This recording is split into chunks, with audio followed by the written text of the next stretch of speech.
people here were listening to that speech pretty much in horror.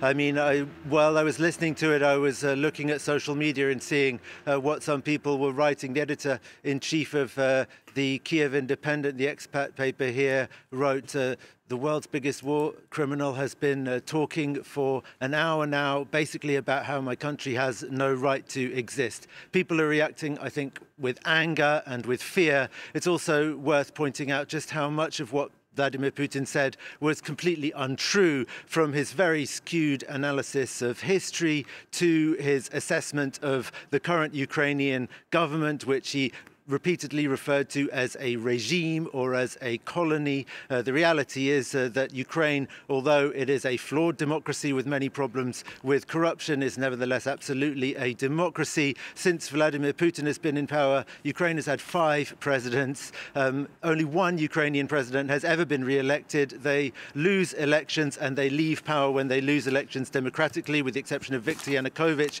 who fled after a popular uprising against him turned violent in 2014, which is what, in a way, of course, started this whole crisis with the annexation of Crimea as Russia's initial reaction, and then sparking that conflict in the Donbass. So his speech was full of things that Ukrainians basically reject as being completely factually untrue and as hugely aggressive against their country, and extremely foreboding in terms of what kind of action Vladimir Putin now plans to take. And he didn't say what that would be.